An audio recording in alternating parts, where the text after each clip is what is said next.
5 seconds to go.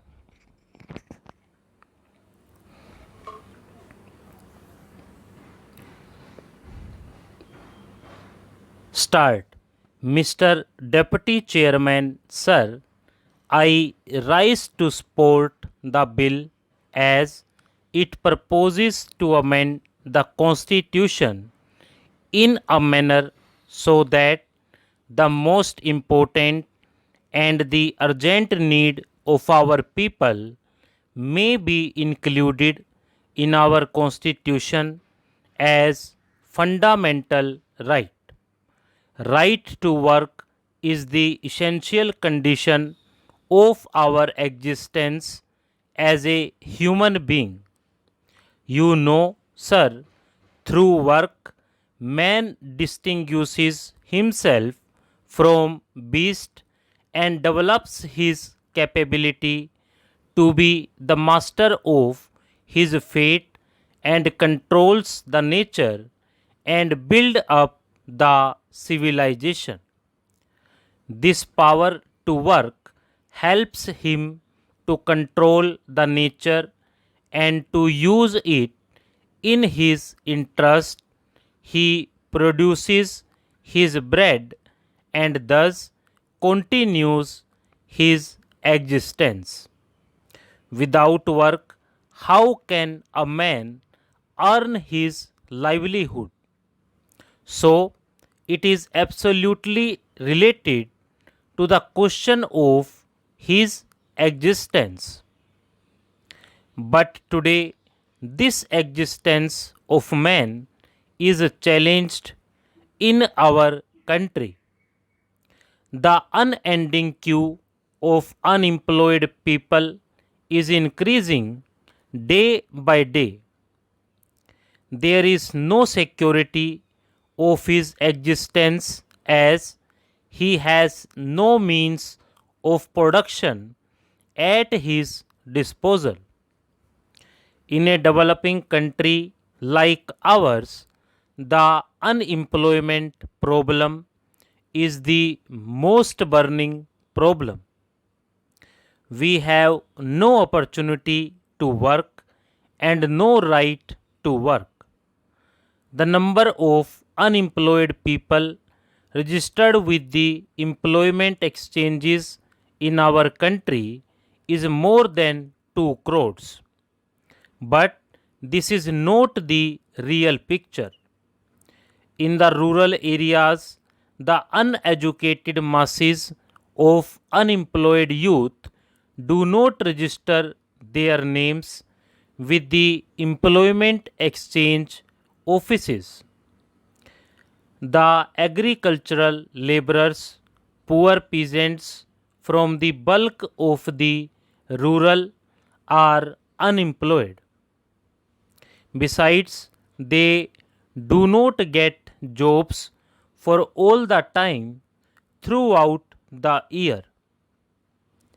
More people are entering into cultivation on the same size of land, thus increasing the number of hidden unemployed people.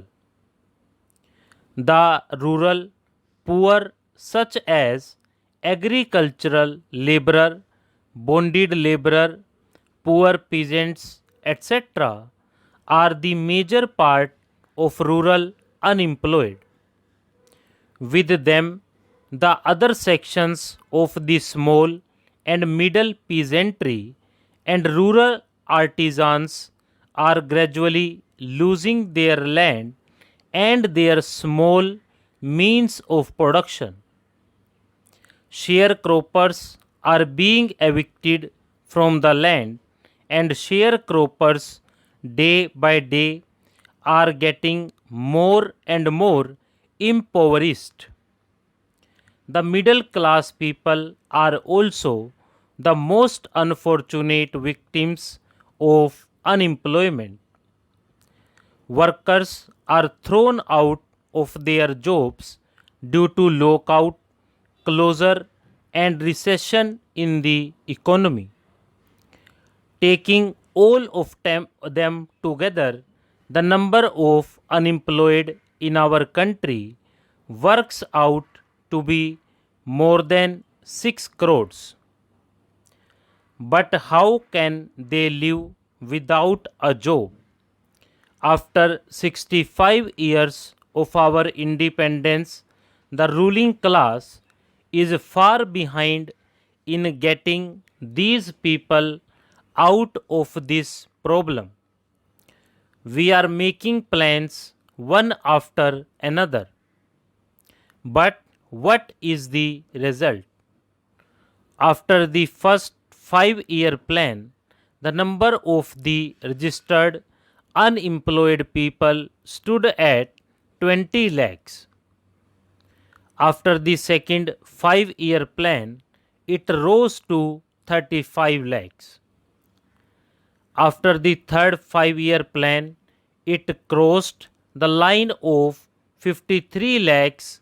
After the fourth plan, it was more than 80 lakhs, and now it is 2 crores.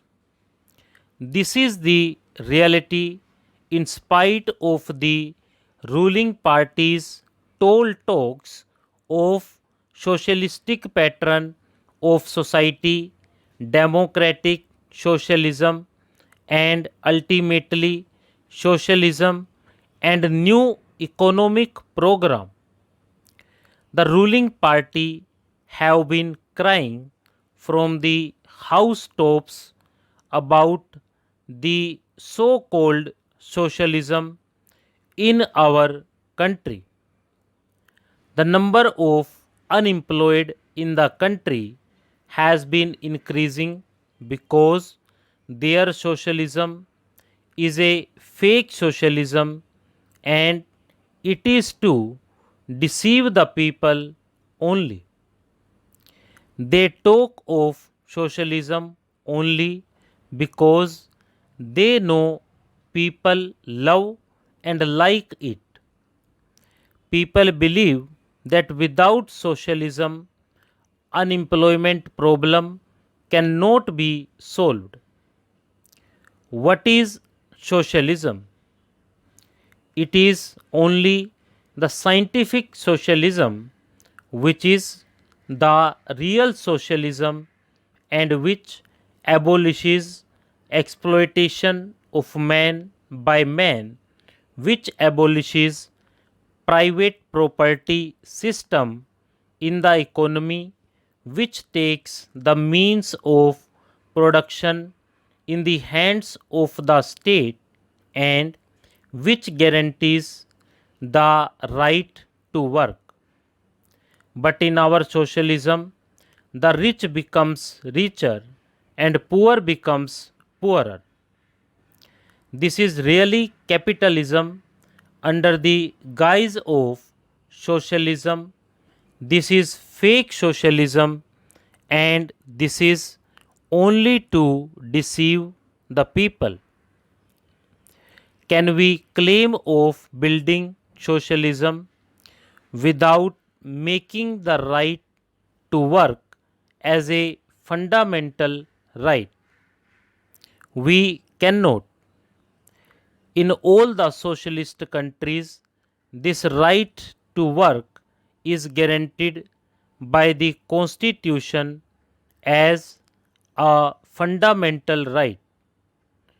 I would like to quote the relevant articles from the constitution of a new socialist countries.